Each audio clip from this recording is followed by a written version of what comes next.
This is a show for grown-ups. And they say bad words. And they say bad words. Say final warning. Final warning.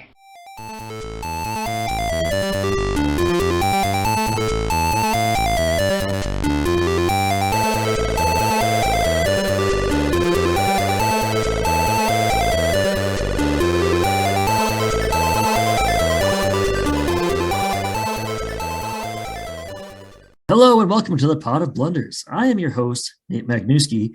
With me, as always, is my co-host, Richard Sullivan. Hey there. Nice, perfect. What the fuck is wrong with that? Hi there. Hey there. Hello, everyone. Hi-ho. Yeah! That's the kind of energy we're going to need to get through tonight. And two more of the OG Pot of Blunders crew. We have Ryan Bolger. Hello there.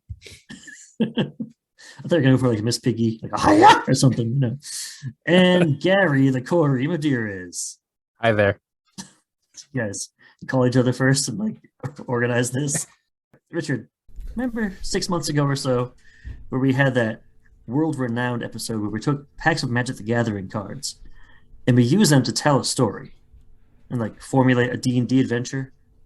Nate, I couldn't tell you what I had for breakfast, but I remember the details intimately. Of your breakfast. Yes. Well, that worked so well. I think in part because they were a cohesive card set. You know, they're D&D themed Magic cards, and it just worked. And so Cory has cursed us with the idea to do the same thing again, to try to create a cohesive story by randomly pulling cards. But this time, we're not using booster packs of Magic cards. What we're doing is I have a Ziploc bag full of assorted Yu-Gi-Oh cards that someone gave to me because they found it in their basement when their son moved out. I haven't gone through this bag. I pulled a couple random ones. I don't know how we're going to do this, but I think we should have set some ground rules from the beginning. We're going to draw 15 cards, one at a time, and we have to incorporate them into the story in the order they're pulled. Seems fair. No mulligans, right? No mulligans. What if we remove Perfect. duplicates? Like if you get a duplicate, throw that out. That's a good rule. Yep, no dupes. If you get a dupe, it goes away. But if you get a duplicate, maybe that card is more important to the story. Or it's their long-lost twin. Twin Rods number 3. Yeah. I am also Blue Eyes White Dragon. Are we telling a D&D story, or are we telling some kind of like Dadaist nonsense story to play for some kind of surrealist game? What do you guys think? After 6 months of D&D, I'm ready for something else. What if we craft a Yu-Gi-Oh episode? Oh, well then Richard will have an unfair advantage after having seen 0, maybe even negative numbers of Yu-Gi-Oh episodes. So it might possibly be the best Yu-Gi-Oh episode ever, is what you're saying. Yeah. I mean, we can always just trust the heart of the cards and let them tell us what kind of story they want to tell. So I'm going to draw the first card out of this bag, and we're going to go from there. All right, we have Stone Ogre Grotto, a behemoth shaped by giant boulders. Why don't you describe that card to us there, Ryan? You mean the art? Yeah. It's wow, the gradients that they use. You can't figure out where the light's coming from. It's got some nice bright ass blue eyes. How many eyes? Is that 2? Is it 4? I think it's just the 2, yeah. Or Yeah, none eyes? I can't It tell. kind of looks like a line of blue It's just going, bizarre. coming out the cracks. I'm thinking we're going to have better luck if we try to do a non-Yu-Gi-Oh story with these. Yes. All right, so our first monster, our first enemy, maybe the whole subject of this adventure, is that there's a rock monster. A Stone Ogre Grotto. So is it a grotto? Because a grotto is what? It's like a It's like a hidden cave. Yeah, I don't know why it's a fucking monster if it's a hidden cave. So it's like a sentient... Well, it's like the Cave of Wonders. Adventurers are looking for something. Mm-hmm. They crawl into this rock cave, only to find out that they're now in the stomach of this hideous monster that's now digesting them in rock. Oh, that's kind of cool. So what if, like, the entrance to the cave is like a knife wound in this old dead giant, and they crawl in, and now because he's got living things in his stomach, that's what makes him alive again. And he kind of stands up like Shadow of the Colossus style. He's this huge, horrible beast. I'm going to give you points for that, but I'm also going to take points away for not making it a giant axe wound they had to crawl through. I was going to say it was his butthole, too, but it just felt too on the nose. So, all right, so far, we have a reasonable story start. Okay. The second card is Spikebot. It's basically this iron golem looking guy who's got 2 giant flails for hands. It's pretty cool looking. Yeah, I think the cards are helping us out. What if that's a sentry inside the grotto? Like his blood cells. Maybe those are a bunch of blood cells that look like that. That's cool. Maybe it's a janitor bot, or maybe it's like just a fuck you up kind of bot. You know, Can't spiky mop ones. anything. That's quitter Real- talk. Just be real frustrated trying to hold that mop. But I like the idea that you had about it being like the immune system for the place. We got 3 good cards in a row. This one is Burning Land, and it's a magic card. So Burning Land is a picture of top-down Fire. map on fire, as you might imagine. So what if their environment was completely engulfed in flame and they dived into the cave for cover?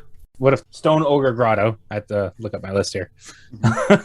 What if that's burninating the countryside? Yeah, like that's his weapon. Oh, that's why it was killed before, and now it's like, I'm back alive. Time to continue on my story. That's why they enter into the axe wound. I like it. Did the adventurers enter into the wound because they had caused it on a living grotto monster, or was he dead and dormant, and then they came into him? And they gave him their life juice, and now he's awake again. Yeah, I like it that he's alive again because they've entered him, and that now he's Activated him. awoken, and he's just automatically breathing fire because that's all he knows. Yeah, he feels alive for the first time because he's been entered. I am pleasantly surprised. 3 for 3. We're actually having a cohesive story. You got some progress. Okay, this one is Infinite Dismissal. What even is And it- happening? And it's a big spiral on a monster's hand. So basically, it destroys monsters in front of this thing. I feel like we already gave the monster a power. How about that be a weapon that we need to try to find to stop the Ogre Grotto? Or how we get rid of the sentry bots? Or is that his off switch? Like it dismisses the grotto monster itself. So somewhere in this thing is an off switch. Anyone else just thinking about that episode of Magic School Bus? They go inside the Probably guy's not. body. I'm with you. I'm with you. Got to travel up to the brain. So what do you think? Is it a weapon that we have to get outside the thing, or is it we're trying to steer him towards anti-magic field, or turn him No, off I from think- the inside? I like the idea of it all being from within. Yeah, like this- Cory said, like a Magic School Bus episode, and or like inner space, where we have to go in through the butthole and then out through the nostril and destroy the brain in the meantime. We have to work our way to its infinite dismissal. So like, this thing's been shut down before, but we know that once we get shut down, if we get out of it, it'll just come back alive eventually anyway, because that's what it's programmed to do. Now that we know what the fuck this is. Like, it was probably a legendary story we heard as kids, and now we're living it. We're seeing that it wasn't a legend at all. And now we know if we don't stop this forever, it's just going to come back. Yeah, I like that. I like it. Okay, card number 5. Fuck. Well, boys, we had a good run. We had a real good run. A third of the way in. We're done. This is Commencement Dance. And there's a picture of a lovely lady with an axe, I think. Some kind of forearm blade. Yeah, and it summons a sword dancer. We got some belly dancers inside the cave to fight with us. Now, hold on. You stumbled into something interesting Oh, Hey, what? because you said belly dancer. oh no. We're inside the We're in the monster. belly of the Yeah. beast. What if we entered the beast unknowing, trying to throw a ceremonial dance for our village? Sick ass party. Yeah, like the Enchantment Under the Sea dance, but inside a rock cave, and we've awoken. With our commencement dance. I like that. So what if it was like a rite of passage that like everyone went into this cave at a certain point and they performed the ritual dance or whatever it is? We just fucked it up. Or like because we're heroes, we had the magical stuff inside of us, Mike's special stuff, to get the thing awoken. Nothing else before happened because they weren't heroes. We're the fucking heroes. Yeah, we're the best. They read our natural energies. It's a way to get the monster moving. And it's a reason for us being there and going into the axe wound. See, our first hurdle, we fucking nailed it. I don't know why we were worried at all. Metal detector. Jesus. Okay. Yeah, it finds trap cards. So, metal detector. We have to walk through the metal detectors security to get to the dance floor. Oh, so it's like a Inner school city high dance in an school. inner city? Yeah.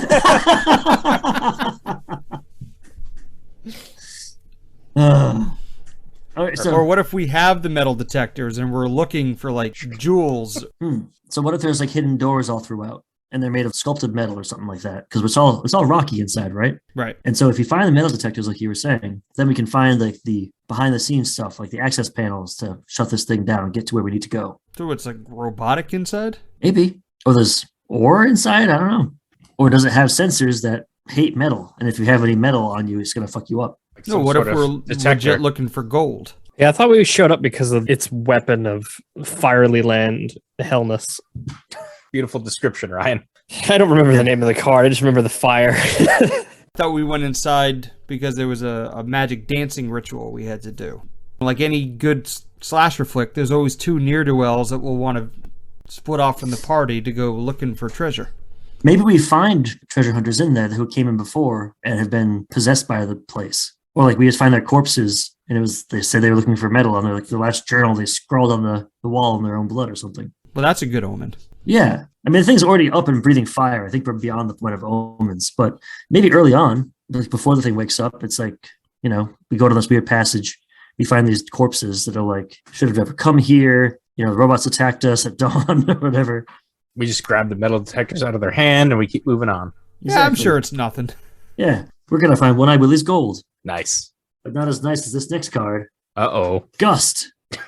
It's got... Is that from Karate Kid 2? That's what I was just thinking. The little girl that Yes. Danielson saves at the end. Yes, during the... Do you know that I watched that like an hour I ago? saw your post in Discord. And... Oh, all right. So it's a little That's girl freaking me out, man. flung to a telephone pole looking thing while her village and villagers in the background get blown away.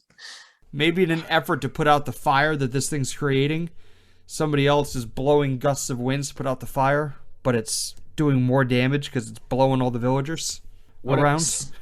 What if inside the thing it's more another defense where it has just like activates like wind tunnels trying to push people out, Oh, that's cool. Creating a fire tornado. just farting us out. Yeah. Yeah. What if you put out its fire, but the force that expels the fire is just creating gusts now? It's just Now spits out F5 hurricanes. What do you guys want to go with? I like the idea that it's just a series of wind tunnels throughout Cave Monster that we have to circumnavigate. That's cool. Now, what's their purpose? Is it like just like a circulatory system for the thing, or is it a defense? Like the robots are heavy enough that they are not bothered by the wind. Like the spike bots? Well, I like that because the spike bots are just part of its immune system, that the wind is just like its blood. It's just pumping through at all times. Oh, that's cool. Maybe like the wind like forces like circulates air and helps it like push more fire out. I don't know, science. Like a heat exchange type thing, yeah. Yeah. All right, so it's just an aspect of the overall dungeon is that you're going to get blown away here and there. And like gusts might come along, you might be in a tunnel and you get blown 50 yards down the way. Making it work. I don't care what Richard says. This is turning out great. Come on. Whammy. The fuck is this? That's Yes. what I want to hear. Yeah. Girachin Kuwagata. It's like It's like a bug. holding a giant screw.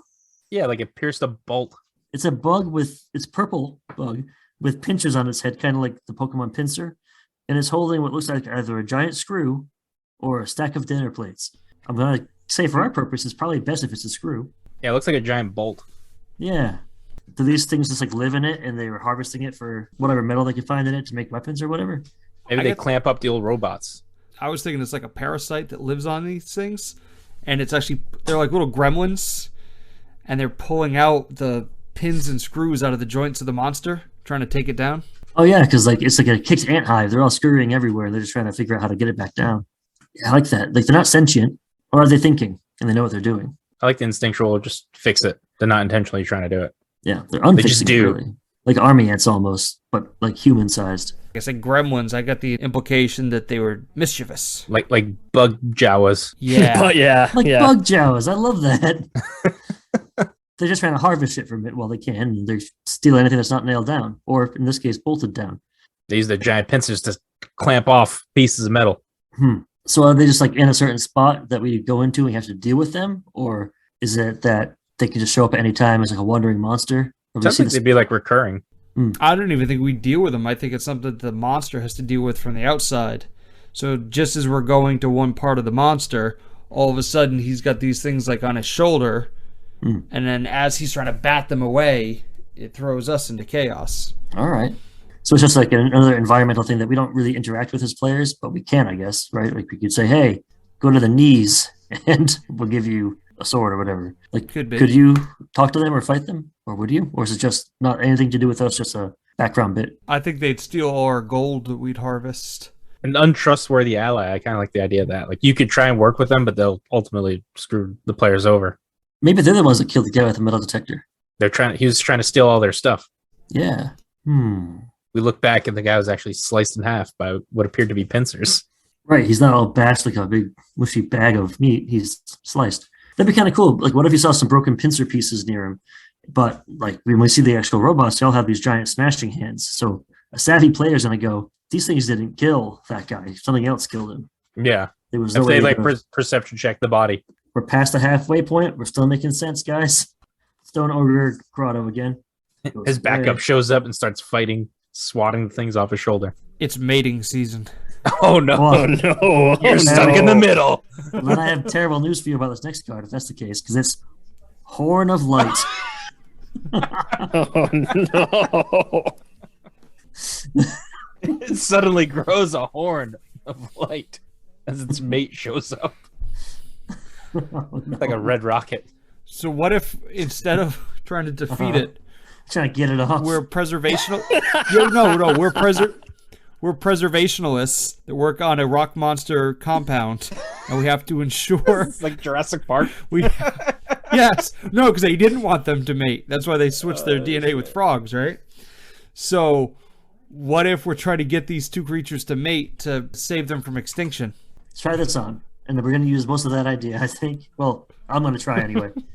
Our culture's always venerated this giant corpse. We've gone in to do our ceremony inside of it because our ancestors ran, like you said, a giant park for these things to try to keep the monsters alive, right? And now we go inside and set up the last one that ever lived. Well, we've reawakened, whatever the fuck that word is. We realize what's happening, and it's got a giant light boner. So, is there another one somewhere that's like... You pulled the second card. I did, but how does that come about? Like now that this one's awake, another one shows up somewhere else? Or is it burning everything around it to uncover the next one's body to reawaken that one? Like it's trying to clear the foliage off. I think the fire is part of its... You know how like birds will have bright colors and there's You think it's its songs to plumage? attract mates? Yeah. Yeah. And I think it lights the fire to attract the mate. Oh shit, so like if it gets a big enough fire, a second one's gonna show up from somewhere. Right, it's gonna smell the smoke and say, "Oh, what's going on over here?" Yeah. And then when it gets close, he'll show its horn of light to be like, "Hey, Horn of Light. Ah, fuck. So are we trying to help it fuck, or are we trying to stop it? I mean, if we're conservationists, we're helping it fuck. I think our ancestors were conservationists, and then we're trying to stop it from fucking because now it's just burning our house. But maybe not. Maybe we were like, this is our sacred duty. We got to help this monster fuck that monster. I do not want to play this game. I'm just saying that now. It's getting ugly now. it's a natural and beautiful thing, Ryan." When two rock grotto monsters love each other very much. One One starts lights a shooting. fire and Yeah, shoots his shoots horn of light into the other's axe wound. With This is air the most blowing out. cursed Yu-Gi-Oh fanfic I've ever read. All right, next card up. It's a pirate ship called Skull Mariner. What the fuck? Like, So it's a pirate ship with the figurehead being like the chest of a skeleton, and the stabby part in the front is it's a horn, kind of, and also it's a boat. So Oh boy. maybe we're like on the shore. what the fuck are we gonna do with this pirate ship?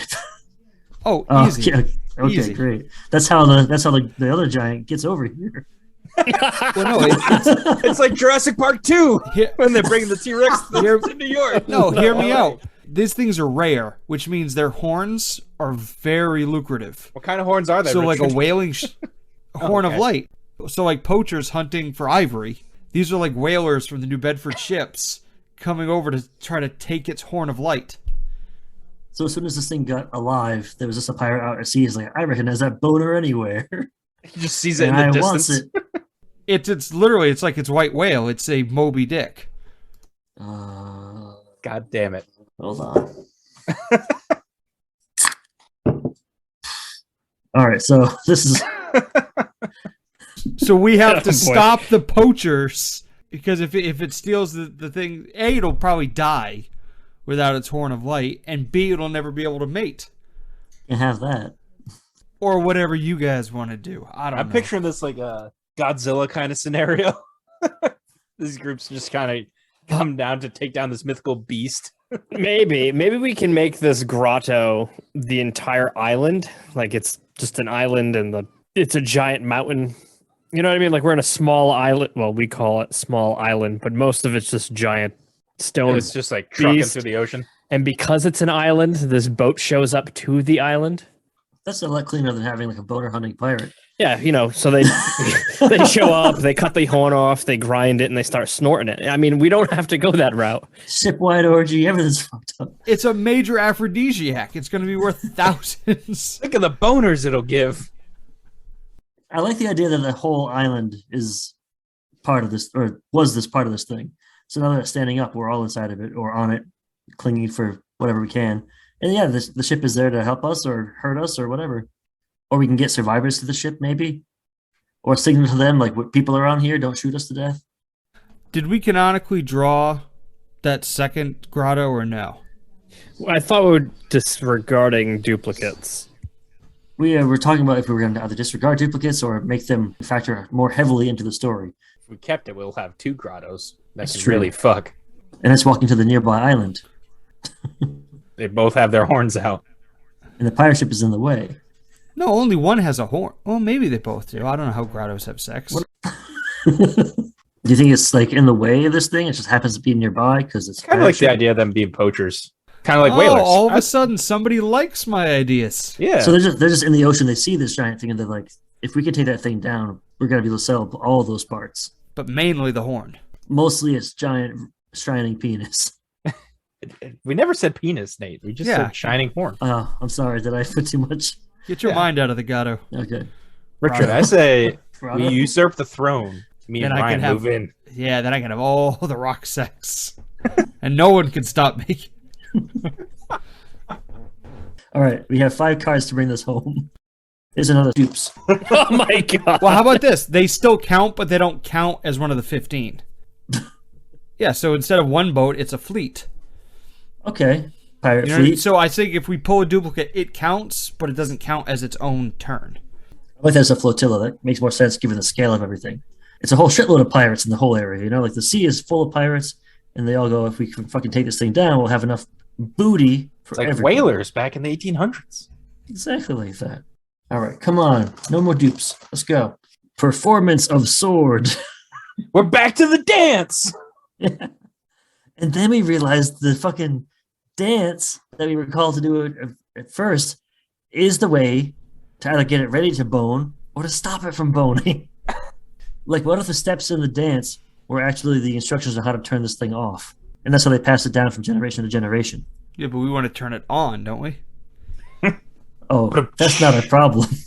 It's already turned on, baby. Full sail. Well, we can like Power Rangers it, like, we're all controlling it with our body movements. Or Pacific Rim, I guess, if you want. Pacific Rim job. It's a Pacific Rim job. So you're saying we have to have like an orgy inside of it so that sexual energy flows through it? And then That is not at all what I was saying. And the logical leap you took to get there is concerning as your friend. No, I just mean like, if we wanted to do hip thrust, we have to hip thrust. We don't have to like fuck each other in the stomach or whatever to get it to bone. See how crazy you sound? I'm just saying the sexual energy it would feed off of. No. There's no table I would ever play this at. I'm not saying this is a game. This could just be a movie. I thought the whole premise was this we were making a game. Listen, this is my erotic fanfic. This is the my best Yu-Gi-Oh. episode of Yu-Gi-Oh! I've ever watched. God damn it. So what does the dance do before we get to this next fucking monster show that's going to get our whole goddamn show canceled? I think it's a mating dance, right? Right, but so we're trying to get this thing to bone down. Did we know, what if it was one of those things we didn't know as a mating dance? We just thought it was like the dance of our people. We find some murals on the wall inside that says, here's how you make it happen. Here's how you get your rock monster to bone down. Yeah, Cha-cha slide. the ancient peoples before us painted it out on the walls, and it's like a real weird 4chan post. Oh no. Is that Peppy the Frog fucking your robot? I hate this. I hate this whole thing. So this next card is Namurico. Oh no. Ryan, describe the card for us. Yeah, if you would mind. It's like a weird worm child sucking its thumb with elf ears and blue hair. But I think the key word is child. So Richard doesn't get to discuss this card. due to pending litigation. So yeah, it's a sleeping baby head and arm. Like a And the worm. body is a worm with a fish tail. What the fuck? Richard, go ahead. I see you're gonna. Yeah, okay. He's got something. He's got I'll something say good. what we're all gonna think. It's this cum. Sperm. Yeah, I knew it. As soon as I saw you giggling, I knew you were gonna say it was this cum, and you're not wrong, probably. What if? What if? That's not. Sentient rock sperm. Oh boy. It's got to be sperm, though, right? What else could it be? I mean, it could be like a monster in the ocean, but it's probably sperm. It lives inside the horn. It's just gross when I say it. I think it's gonna be gross if anyone says it. So this is what sentient cum. We can't go down this road. Wait, We is it can sentient, go though? over what it's actually supposed to be. Apparently, it's a childlike creature that controls a sleep fiend to beckon enemies into eternal slumber. Listen, after I come, I want to go right to sleep. Oh my so. god. I'm gonna say a sentence I hate. How married are we to the cum idea? I'm not with that one. No, I don't want to be tied to weird sea monster cum. No. All right, so if this isn't cum, so what if the pirates are kaiju hunting pirates, right?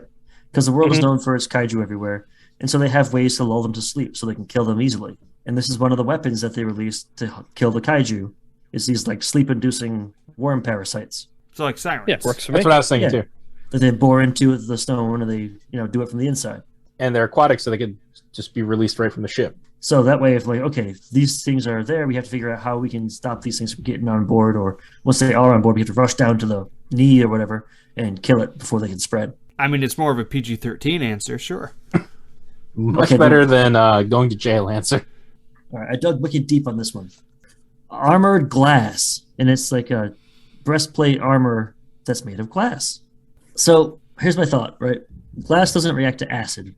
So what if there's a spot that we can't get to inside this thing unless we put on this like ancient glass armor, like a diving bell almost, to get through the acid spot? Like a stomach acid? Could be stomach acid. They just have these glass suits of armor hanging around, like a Yeah, fucking HEV suit in Half-Life. We could have found it from like some of the dead adventurers inside it. Well, like we noticed a lot of the spike bots that are coming around this area are coated in glass and they look like they're dripping acid. They have acid attacks. And so then when we see that there's a hallway that's blocked with acid, like a tunnel we have to get through that's full of acid, smart players can put two and two together and get through that trap. Solve my acid puzzle. I like it. We have two more cards and we have to figure this out. How are we going to close this out in 2 cards? We're going to have to. Let's see. Oh no. Our second to last card, our penultimate card is Mr. Volcano.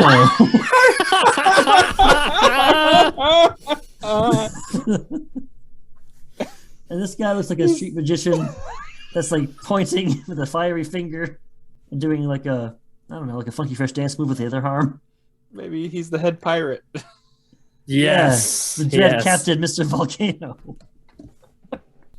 All right, Richard. What do we do with Mr. Richard's got Volcano? something tinking in his head. Like It's just, it's not anything dirty. It's just where we've been going with this. Uh-huh. What we have a horn of light. We have mating. What happens to volcanoes? don't say it. They come. erupt. So maybe the fire we had earlier that was No. burninating the town No. This is jizz. It's been jizz the whole time. the whole time. But fire.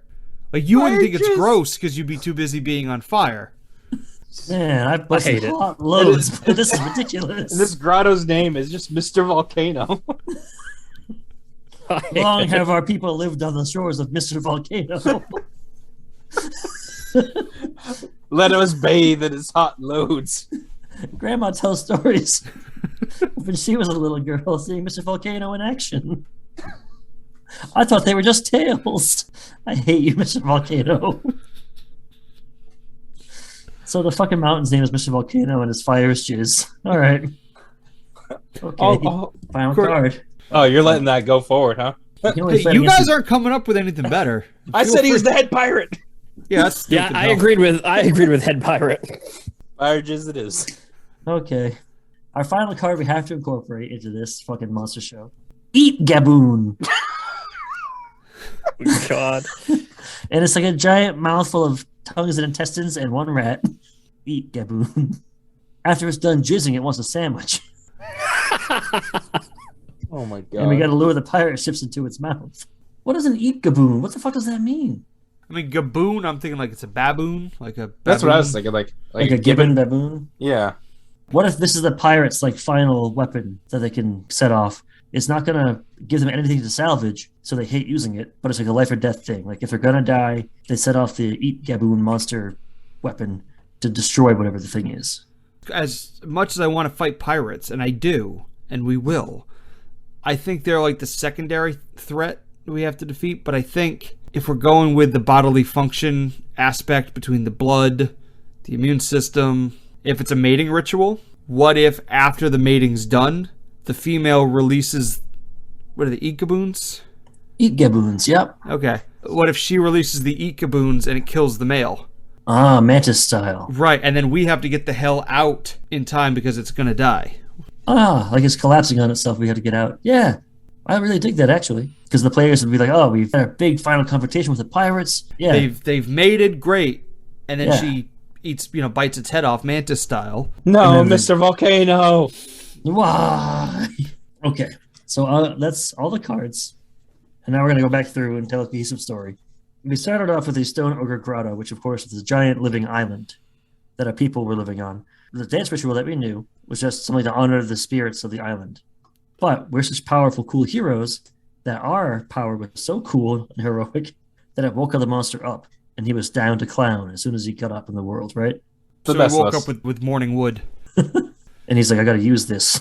Then we ended up seeing spike bots, which Mhm. are like the immune system for the guy, wandering around, fucking things up, big mace hands, cool stuff. Later on, we found a dead guy with a metal detector, and he was cut in half. And so we're like, those spike bots couldn't have done this. Also, while we were walking around, he was burning everything in front of him. I thought it was coming out of his hand. Apparently, it was coming out of his dick. The fire. Yeah. Yeah, the burning land card. So I'm going to put the Horn of Light and the Dick Fire card over there now. And also going to put Mr. Volcano over there because they're kind of all tied together, aren't they? Why it's called Mr. Volcano. So the Infinite Dismissal card, that was like how we could stop this monster? Because originally that's what it was, right? Yeah, it was originally we were going to use it as a way to shut it down. But we don't want to shut it down. So what does this infinitely dismiss instead? We got to reincorporate that into it somehow. The pirates try and shut it down. It'd be easier for them to top off his horn. Maybe that's how we defeat the pirates. Is that internal weapons we have to get online to be able to fight? Is that what? Or is it just we have to get rid of the pirates? So what if I thought it was funny. we got on its back and we pulled the turrets out? We're like, suck on Dismissal. Dismissal, yeah. I wasn't sold until you did the noise and said, afterwards. I was like, I have no idea what this. Oh, yeah, I know now. Now we're in. So, yeah, we got to get weapons online to have the pirates suck on Dismissal. The pirates, of course, were represented by that stupid fucking ship with the skull on the front. But multiple, so it's a fleet. Yep. The Commencement Dance was our dance to make him get all bonered and ready. The performance of the sword was how our moves woke him up in the first place, right? Or like how we controlled him through our dance. Yeah. I think that's tied into the dance ritual. Yeah. Like a sexy sword dance. And there's also all these horrible parasite things inside of this guy trying to take him down that we got to deal with. They have big scythe heads and they steal bolts. They're gremlins, they're mischievous, they're real assholes. They're STDs. Yeah. They're I knew you were going to say that. STDs. God damn it. Can they be SGDs instead? Go on. Stone Grotto disease. Sure. It's just like having like crabs. Yeah, exactly. Giant crabs that steal your stuff. All right, Gust. That was originally him running out of cum. No. I thought that was just his circulation system. Yeah, I thought it was. that's right. That's what right, yeah. that's what causes the fire to eject out. Because like this whole time we're inside him, so Yeah. something that's so innocuous to him is massive to us. And at some point, we figure out the spike bots are covered in glass to get through a weird glass tunnel, or acid tunnel, rather. And that's where the acid armor comes from. So we can get past that defense to get into his inner sanctum. And then the pirates release their not cum. They release The siren-like their creature. their parasirens, we'll call them. That's To cool. lull the grotto to sleep. Yep, so they can harvest it easier. That fails. We kick its ass, their ass rather. He finds his love. They bone down, and then she eats his head with Eat Gaboon, Not Gaboon Volcano. eaten to death. And that's how you tell a Yu-Gi-Oh story. Yu-Gi-Oh! Well, I don't think it has anything to do with Yu-Gi-Oh, does it, Cory? There's no knowing. No. You don't remember that season 5? I checked out of season 4. See, you missed all the good stuff with the boners. So listen, if we accidentally plagiarized a Yu-Gi-Oh episode, I want to apologize now. It was not our intention. All giant, light-bearing boner robots in the story that bear any resemblance to an actual character from history is a complete accident. If you're going to sue us for something different. Yeah, like wasting your fucking time talking about boner robots. I'm sorely tempted, Richard, because I get a whole bunch more cards in this bag. Round 2. After these messages, we'll be right back. Hey folks, it's Nate from the Pot of Blunders. When Richard and I were researching which podcast host to go with, it became clear early on that there was really only one choice. Anchor by Spotify has it all. Tools to edit your audio right from your computer or phone, distribution to all major podcatchers out there, and, amazingly, it's totally free. We've been incredibly satisfied with our relationship with Anchor, and honestly, wouldn't change a thing. If you're looking to start your own podcast, or maybe even switch from your current podcast host, download the Anchor app and go to anchor.fm to get started. That's ANCHOR.FM. Thank you for listening, and now, back to the show. Well, if you were worried we wasted your time, don't worry. We're about to waste even more because we're going to do another story right now. Same premise, same bag of horrible fucking Yu-Gi-Oh cards. Let's draw our first card. Listeners should be honored. They're getting 2 episodes in 1. Yeah, you're welcome. This is what we win. And then you can go play this game at home. As People are adults, no lining children. up. 18 and older. That's it. You can't play this at a convention. They'll throw your ass out. Don't do that. I just picture like some like sweaty guy in front of a bunch of like captive strangers at a convention being like, all right, and then the monster gets this huge light dog out, right? But the pirates release all these little parasites on him, but then the parasites start fighting his crabs. And he just fires his fire load at him and burns them all. And they're like, we haven't rolled the dice in half an hour, please. Like, but don't worry, because then the next part's the eat gaboon. What are you saying? Put your pants back on. We're coming to PAX this year with this game. Yeah, so what's your story again? It's called Eat Gaboon, Mr. Volcano. And if you can't find us there, we'll be at the Burger King down the street from the convention hall. If you can't find us there, we'll be in fucking prison for trying to run this in public. I drew our first card. Upstart Goblin. That's a great start. It's a very wealthy goblin, and he's lording his riches over some serf who's like bowing at his knees. Is that what he's doing? Yeah, It's tough to see. We're not making another sex story, bro. It looks like a guy blowing a frog. He's kowtowing to him. Oh, no, an so- offering of gold to him. Soda just For went the up my nose. blowjob.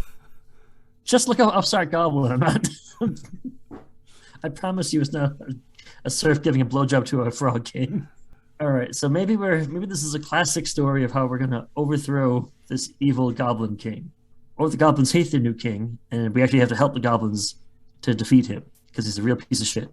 Well, let's hope our second card has to do with goblins. Whiptail Crow. It's kind of cool looking.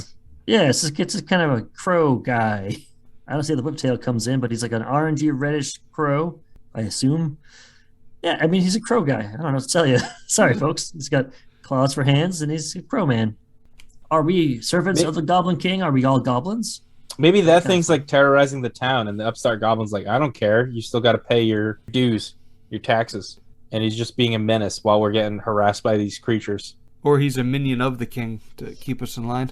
If Star Wars Episode 1 ever taught me anything, it's that kids love stories about like imperial taxes and trade federations. And so, what if the upstart Goblin King, he has the Whiptail Crow destroy things in town so that he can fix them, and that's how he justifies getting the high taxes. So he's like extorting for protection there? No, he's like, oh, I can't believe that crow attacked again. That sucks shit. Sorry, guys. Anyway, we got to rebuild that bridge and that tavern. So he gets rich off like building permits and zoning. He's hiring his own contractors. Kids love that shit. Shoddy This is a real adult story. Yeah. The last one was a real adult story. This is a grown-up story. Different version of the word adult. I'm going to try to keep the sexual content to a minimum on this one. Oh, god damn it. Liquid beast. Oh yeah. All right, so this is a giant turd with a bunch of ball bearings in its mouth. I thought those were Are they eyes. I think it's its eyes. I thought it was Maybe eyes it's too. eyes. It Yeah. has like Okay. a little shitty Homer Simpson mouth underneath it. Oh, yeah, it does have that. So it's got 5 black eyes. And it is a turd monster, though. Those are yeah? green eyes, bud. It's got a number of eyes. They're a certain It's like- color. It's like if you took Mr. Hanky and like ran a hairdryer over him until he melted a little bit. I gave him spider eyes. Ugh. Great. So you've all seen my sleep paralysis demon. Huh? What if the peasants summoned this thing from the sewers of the town? Yeah, he's like a good guy. So like this was their attempt at finding something as powerful to overthrow the Yeah, king. this little shit beast. But he's horrible. Like he doesn't. Can't do anything. He just is like, kill me. I shouldn't be. Or he's just like really friendly though. He's like, hey fellas. What if the king poisons the town's water supply with the liquid beast so that they have to buy his water supply? Bottled water. Yeah. Like you can get the cure, but it's going to cost you a lot of money. Or he does both. So he's poisoning the water supply. He'll sell you the cure for the poisoning, or you can buy his bottled water. Hopefully we And- find a way to solve this by the end, or we're just gonna keep piling on shit for the peasants. Well, what if the liquid beast is like what tips us off? So you go into the sewers, you realize like the chemicals are coming right from the castle, You see some eyes blinking at you in the water. and then as you walk up, that's when you hear like the king and the crow man having conversation. Like, oh, good work on Tuesday, Jerry. Yeah, I'll see you tomorrow, Bob. Mhm. I like it. Yeah. You just in cahoots with monsters. Yeah, he's a goblin, so I'm getting all kinds of monster cards today. Dark Witch. Richard, why don't you describe this one for us, bud? Oh, it's very erotic. She's like an anime blue-haired sex pot with pointy goat ears, blue wings, tight green dress, blue mid-arm gloves. And is she riding a broom? It's not between her legs, but it's something sick like Oh, her it's hands. between her legs. It's just not all the way to the groin. Sure. So I'm thinking the wings. They remind me of the crow guy a little bit. She's the crow's mother. Or stepsister. Or is that like the human form of the crow? That's like his girlfriend. You said Steps. stepsister, and That's why I said it. Help, I'm stuck in this sewer. What are no, you doing? don't do it, bro. What are you doing, step crow? Why is that so popular? I don't know. It's Taboo. like 90% of Pornhub. So what if the Dark Witch transforms into the crow monster? Like she's the consort of the king. This is her human form, and then she turns into the crow beast to, fuck shit up. She, during the day, is like his, I don't think bride. I don't think it's a sexual thing. But yeah, you think she's like this in cahoots, and she gets to play both sides of the coin. Like, oh, maybe she's like the people's champion. Like one of the people, like, oh, come to the witch, and she'll help talk to the king. She's always got the ear, but she's actually the one that's destroying the city too. Right. And she probably sells literally Potions snake and- oils. Yeah, to cure all the shit that she's doing. She cures the poison. The other guy has the bottled waters. Yeah, if you don't want to buy the king's bottled water, I understand. You can come to me, and I'll sell you this cure for a nominal fee. Next card. It says Final Destiny. It's a picture of a person looking really distraught with the fucking mushroom cloud on the background. Maybe we have like a bunch of like rebels forming that are gonna just blow up the palace, nuclear style. And we got to stop them because they'll blow up the entire village. What if this is the point of the adventure? The players have to choose a side. They can either support the king, as shitty as he is, and know like things will go at least status quo forever, or they can support the rebels who might burn everything to the fucking ground. But I think an explosion that size would kill the rebels too, wouldn't it? Maybe. They don't care. They're all in on I was gonna say maybe they don't care. They taking just down want the man. Yeah, just destruction. So is this king, like, as shitty as he is, holding back this apocalypse? Like, he needs the money that he's extorting from us to be able to keep this at bay. To fight the rebels. What if he's using all the gold he's getting and money he's getting to keep a dragon calm? And we stop him, like, early on, and then it turns out, like, oh, fuck. Like, Right, he was actually helping us in his own fucked up way. yeah, we wouldn't give the money willingly to stop the dragon. We'd move away. Maybe the next card is what the king is trying to stop. Please be a good card. It's a cold wave. Oh, damn. And it's a picture of a dead brontosaurus with ice all over it. So what if it's A nuclear He's- winter. this? Yeah. What if he's in cahoots with some infernal powers who keep the place hot enough to melt the ever-encroaching ice? and he has to buy their stuff by causing suffering in the village and with the money that he gets. Like, the money is secondary. Causing suffering is paramount. And that's how he's keeping this cold at bay. What if it's like a nuclear winter? What I just goddamn said. I liked it when Cory said it, though. Yeah. Oh, hold on. So I'm hearing what you guys are saying, but I'm thinking, like, what if it's like a nuclear winter? From the fallout, you know? How about instead of a creature, the gold just feeds like this furnace in the center of town? He's just melting it all down instead of coal. Is it like a special furnace that only burns things of value? What if it burns sentimental things? The taxes aren't gold and jewels. It's shit like you have to go teddy bears or like engagement rings. Your first memory of like your first kiss, that kind of thing. A letter from your dead mother. Oh, yeah, I guess. Yeah, real dark. So like your house could burn down and you offer the king like, hey, here's $100,000 gold doubloon, and he's like, nah, you got any kids? You got any pictures of your kids? Yeah, pretty much. Pretty sure they'd catch on to him for being a weirdo. Nah, I don't want that. I want like, I got any feet pics? Get out of here. Get a bottle of your tears. So you think it's just gold then, keeping the nuclear winter at bay? Yeah, I think there's something about like this valuable commodity just being burnt for like such a basic human need of survival. And it's a special furnace that only burns things of value, not sentimental value, but like it's gold. Expensive stuff. Just burns gold because gold burns at the right temperature. Sure, or it's magic gold. Well, yeah.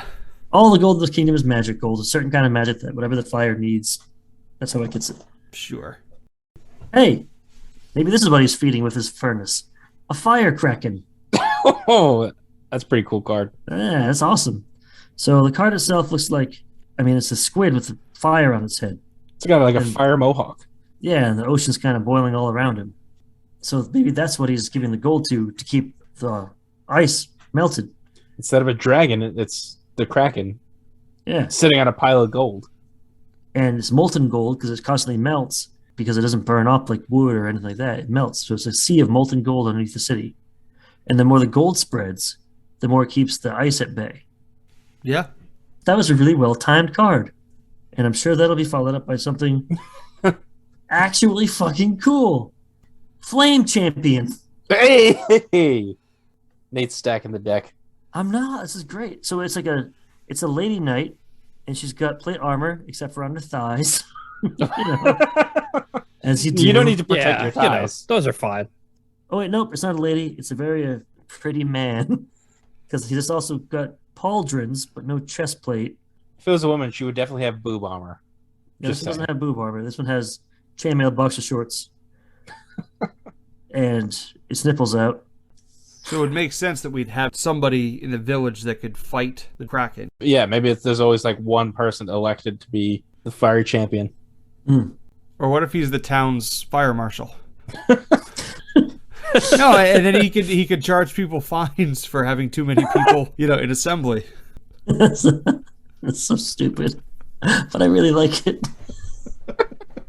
Just some fucking bureaucrat wandering around like, hey, there's too many adventurers in this adventurers hall. We started with a bureaucrat, so why not? Right, but then he could have a change of heart later on and determine, I do really have fire powers, and they're being wasted in this bureaucratic position. I can actually be a force for good and stop the Kraken. But the Kraken is, he's misguided what you're saying, because stopping the Kraken would be a bad thing, because then winter would spread, right? I don't think anybody knows that but the king. And then when they all die, they'd be like, oh man, he wasn't that bad. So we join the rebel army, we go in, we kill the fire Kraken, and then we realize, like, oh, that was what was keeping this at bay. And then the fire Kraken's like last gasp of his breath is spent bestowing his firepower on the party so they can go and stop whatever's causing the winter once and for all. Well, no, if he's going to bestow his power, then whoever he bestows the power on is stuck at the core of the town forever burning fuel. No, because then you can go, like, what if we had the power because we're small, we're the little heroes, we can go to where the thing lives and finally stop it. Then we're not bound forever. Yeah, the ice, whatever's causing the ice. Because maybe there's What if it's not a thing that's causing the ice? What if there was a nuclear winter that happened years before? Well, then they'd be trapped for fucking ever. They'd be miserable. So... And I think if somebody had a dying wish before they died, you know what it'd be? Not to die? Don't fucking kill me, please. Yeah, but if I was, you stabbed me in the heart, but you didn't know what you were doing, so I'm going to tell you how you fucked up and help you fix it. Let me monologue monologue Awful for you. generous of him. Yeah. Actually, fuck you guys. You stabbed me in the face and I hate you. I'm glad you're dying. Your stupid town will die too. Blah. So you think it's just, he was like, I'm tired of being a bureaucrat. I don't want to be a tax collector. I want to stab people with a flaming sword. Yeah, I think like every member of the team is like some super epic, powerful, majestic warrior that is now just like bean counters. So the players are playing the tax collectors essentially, who Yeah, and everyone's just so demoralized. like they were adventurers at first, and I was just like, this is a fucking paycheck, man. Like I didn't go to graduate school for this. I dig that a lot. They all just grew up. They're like, Oh. I can't just be casting spells all the time. And Right. Maybe she had a kid early. She had to settle down. this is the more mature episode. Yeah. Mm. Not like rated M for mature. Right. The Right. first one was all fun and cum. This one's like misery and dread. This is like existential real life dread. Yeah. Now, which one do you hate more, Nate? Get this next card because I mean, what we're already presenting is a thing that you can't play. You live it every day. Hey, you want to play my fucking game? It's called Failed Dreams and Bureaucracy. It's like Dungeons and Dragons, but it's way fucking sadder. Roll 2d6 to pay your mortgage. No, sorry, you rolled a natural one. You have sciatica now. You slept wrong.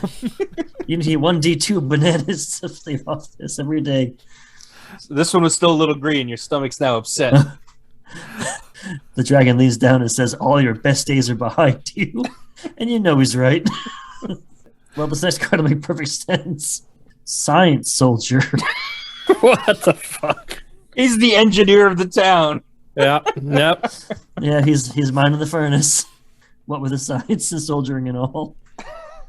Maybe he's just studying the Kraken, and he's Maybe. calculating like how much we need to burn to keep the fallout at bay.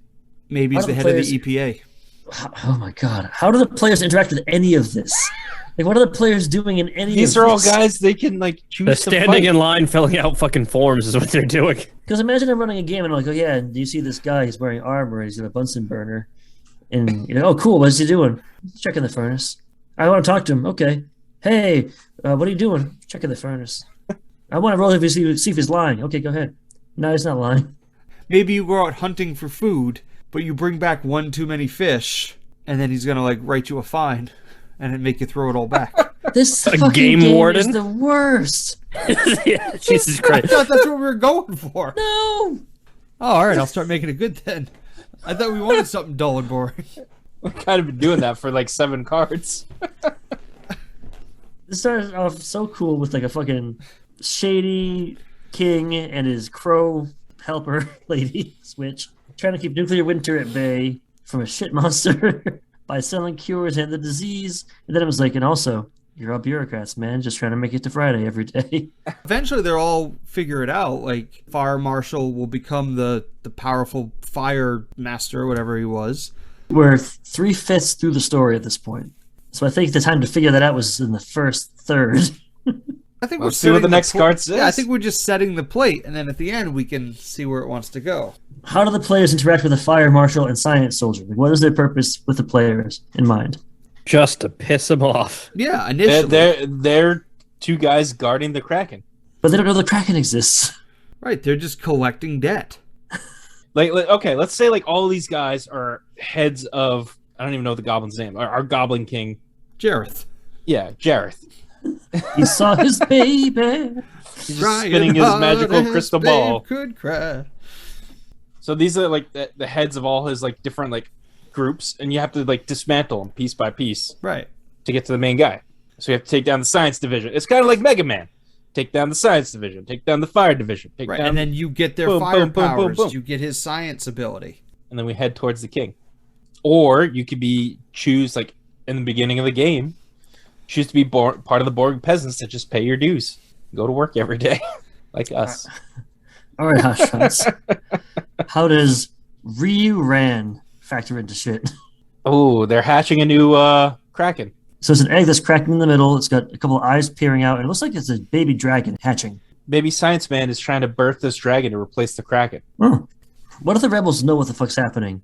And they're like, look, we got to keep this thing going to stop the nuclear winter, but we want to be the ones in control of it and make things more equitable. So they stole one of the thing's eggs, trying to hatch it, but they don't know the rituals to keep it fucking controlled. They figure like, oh, it won't need gold if we just like talk to it and raise it to have morals. Three-headed Guido. And this looks like his body's kind of cracking lava shaped, or colored rather. And he's got it's a guy from Street Fighter, Vega masks. Vega. He's got like 3 Vega masks on this. Technically Balrog, but Couldn't resist, huh? What? Yeah, he's just a 3-headed monster. What's a With really like a red lava hands? body. Yeah, lava body, red hands, claw feet, Balrog masks. Is he the head of the rebels? Maybe he is the nuclear winter. Oh, I like that. Like instead of like nuclear winter just being nature, it's like led by a force. And this guy's like at the head of it. Inside each person, there's a fire kraken and a 3-headed Guido, constantly at war, you know? Who wins? Whichever one you feed, man. No, I was thinking because he's got the 3 heads, he's like a quintesson. So what? the quintessons from Transformers. Okay. So what if he's the like? Go what on. What if he's the law in town? So he's judge, jury, and executioner. Are you making another goddamn bureaucrat? Yeah. So he'll be both. This motherfucker is a bureaucrat factory. What the fuck? Because he'll be your defense attorney and the prosecution all in one. You can never get a fair trial. And he's also the judge. And the executioner, I think we just mentioned Most earlier. of the jury. Yeah. One sticks to the jury if it's a 12-person jury. No, he's got 3 heads. But one of them No, is but a the other. judge. So oh, so math checks out, I guess. All right, so you printed yet another bureaucrat. So what role does he have now? He's just the law guy. He's the sheriff, making sure people don't sneak around, or he's like watching them to make sure they don't get up to no good. Yeah, because he can see in all directions. And if you get locked up, he'll be like, don't worry, you can call your lawyer in the morning. And then he shows up, like, where's my lawyer? And his head turns, he's like, well, I'm right here, and I don't know much because I'm just a small town lawyer. I'm Foghorn Leghorn Many Faces. And then imagine to your horror, you get to your trial, Uh-huh. and he gives the whole opening salvo, right? And then and He says, walks "Oh," behind the judge's desk. and he starts arguing with stuff. No, overruled, sustained. And he starts like banging gavels. Does he wear different hats just to distinguish? Oh, that'd be kind of cute. So the card is just so people know, the card, his heads are like side by side. But what I'm picturing Richard is the mayor of town in Nightmare Before Christmas, where his head just changes. Rotates. It Yeah. rotates around. My honor, hold my left face in contempt. Yeah, okay, so is he like the mover and shaker in town? Like he's the eyes of the king who's too busy doing king shit. He's the police and the court system. He's the Abobo of this game. Yes. How many cards we at right now? Oh, not enough. I'm so sorry. Not really. We have 4 more cards to go. Richard's next bureaucrat is Snake Fang. The head of the water sewer department. No, don't give him ideas. No, I thought that was the ship monster. Oh, that's true. That's true. I'm from parking regulations. No, yeah, he's the FDA. He works at the orchard, watches over the apples. What if that's the name of the terrorist organization? Like Cobra? Yeah, but this is different. What does the card do? It's a trap card. So decrease one selected monster's defense by 500 points. So is that just the disease that's in the sewers? Or is that... Maybe that's us trying to poison the bureaucrats. Finally. Those capitalist pigs will pay for their crimes, eh, comrades? What if someone tries Or to someone poison... tries to poison... yes! Same All right. place. Someone's Yep. trying to poison our Kraken. Yep, so we figure it out. We know we can't stand toe-to-toe with it, so we start going through, okay, how the fuck do we kill this thing? Oh, you poison it. And so you got to go to this giant snake that lives nearby to get its poison out of its fangs to kill the thing. And we use the poison on our gold, so when we pay the king, he ingests the poison gold. Right, because we know we can't get to the Kraken. That'd be suspicious. But if we smelt the gold ourselves with the poison in the mix, then it will be inherently poisoned gold and kill the Kraken. And I think this is another one of those situations where the player's plan works. We kill the Kraken, And that's when the people celebrate, and that's when shit gets real bad. We'll see what happens in the nuclear winter. All right, we got insect barrier. First plague of Egypt. All Yep. the bugs coming at us. So the card itself is a bunch of bugs going towards, like the laser shows they have in like museums and banks. Not shows, but the laser. Banks. You know, like an entrapment. Yeah, when you see their butt go into the lake, and it's like, nice. Just a sick laser light show inside a bank. Yeah, it's like, Ron, you work at banks. You know. How it Yeah, goes. we got those all over the place. You know when you go home and you turn on the cool Catherine Zeta-Jones detection lights? Is this like Cory said, a plague?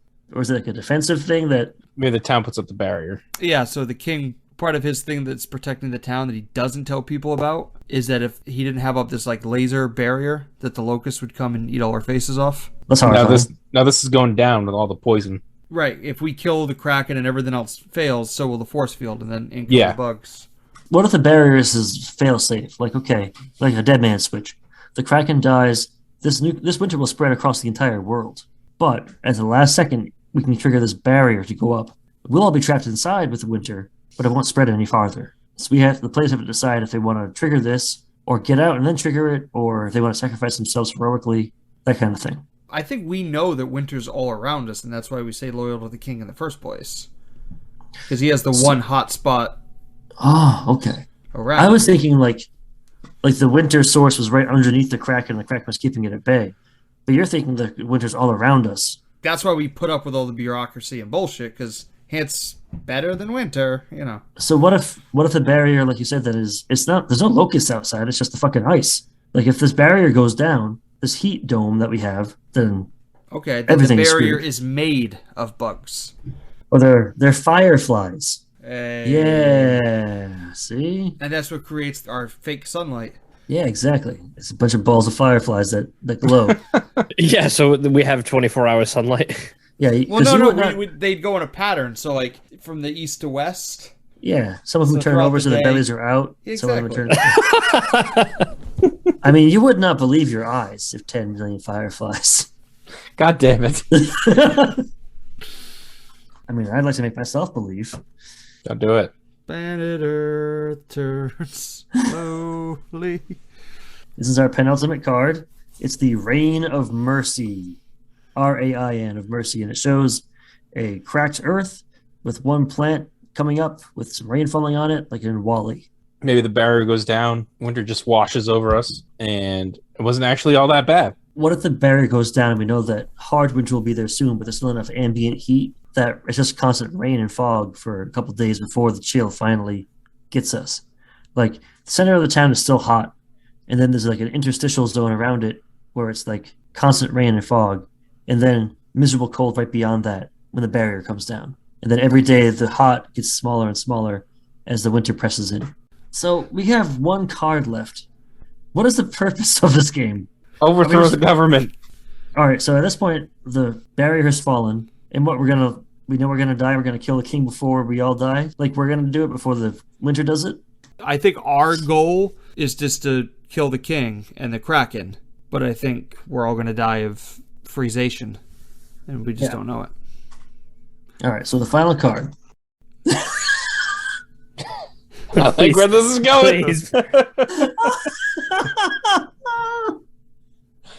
Okay. All right. Fuck. You know how we were very insistent this would not be a sequel to the last No, game? It's Steel Ogre Grotto number 2. Literally, the name of the card is Steel Ogre Grotto number 2. Oh my god. So we find out we're all living on the baby that was created in the last game. Well, the last one was a Stone Ogre Grotto. This is a Steel Ogre Grotto. We didn't say what type of grotto he mated with. His white blood cells, the steel robots, scoured all over his body and created steel outside. I was thinking like he was more carbon-based, right? And the other one was like an iron. And together, when they boned, they produced steel. Right. That's how it And works. that's why it's so cold, because the volcano part's dead. The second story takes place thousands of years in the future. So will Finally hatched. this Steel Ogre Grotto be like a safe haven, or like the place where they go to shelter themselves? I think this whole Or- thing took place on the Steel Grotto. And I think it's cold because the grotto was asleep. Oh, what if it's like a Deus Ex Machina thing where the final confrontation is so loud and violent and explosive that that's what wakes up the steel grotto ogre giant. Number 2. What about Number the 2. the kraken that we hatched ourselves was able to waken it? It was so hard it unfroze its joints. This is the final card, so I think the winter comes from all of these giants being asleep. And that's what's caused winter, because without their hot fire come, everything is cold. so if you don't keep the giants jizzing, you're gonna be in for a long winter. God damn. How did we go full circle? I cannot believe the fucking steel. The heart of the cards guided us here. That's it. I think we've all learned a valuable lesson today. And every time you think it's a good idea to do a second one, you shouldn't. Because it never pans out as well as the first. Not that the first panned out The that first wasn't really good. It really wasn't good either. I mean, between the two of them, I thought this one was like, all right, you got an upstart kid. Yeah, we had some lady. potential.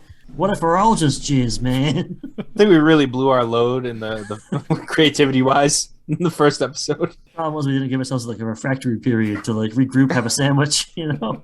No, baby, I can go again. I just need a minute. Oh, man. So as stupid as this was, did it work as well as the magic cards? Absolutely not. Was it as fun for me? Yes, mostly. I think the real problem was the magic cards at least had some like flair on the cards that we could help out to guide us. There really was no flavor text. Like, Most of these cards don't have any of that. because there's no room, because there's like 3 paragraphs of rules text per card. Like the Skull Mariner had some flavor text I didn't read. It says a pirate ship that appears out of the mist and sinks any seagoing vessels. That's not helpful. Doesn't tell me shit. It just tells you what a pirate ship does. The bolt stealing insects that Richard said was STDs was despite its small size, this monster has powerful jaws that can rip metal to shreds. Like, I guess that's kind of helpful. Yeah, we kind of reached that conclusion though, without even that. Yeah, just like looking at it, like I feel like Yeah. magic cards at least like give you quotes from like the different characters on the card. You know, like Yeah. that puts you like in the mindset of who's on the card. It's far more structured, but there's the contrary point to that is there's far more like meat on the bone to work with. Yes. Where it's just like, here's a picture of a crow with one flaming leg and an ear on its forehead. What's it called? Ear-leg flame crow. Like, what the fuck is... I hate this. I mean, just look at Eat Gaboon. Like, what the fuck? Yeah, what is Eekaboom? It's just like a sarlacc pit with some rats and guts in it. Thank you also / fuck you all for helping me out tonight on this. I appreciate / hate you for your help tonight. This has been great / awful. Well, fuck. Thanks, guys. If you want to support the Pot of Blunders, please consider heading to our Patreon page, patreon.com/potofblunders, all one word. We've got membership levels ranging from $1 to $10 a month, which will get you access to things like our Discord, exclusive episodes of Jumping the Street Sharks, as well as a variety of other perks. You can also support the show and help us bring more attention to amazing indie authors by leaving a review on Apple Podcasts. We really appreciate any help you can give. We love hearing from you. You can always find us on Twitter at Pot of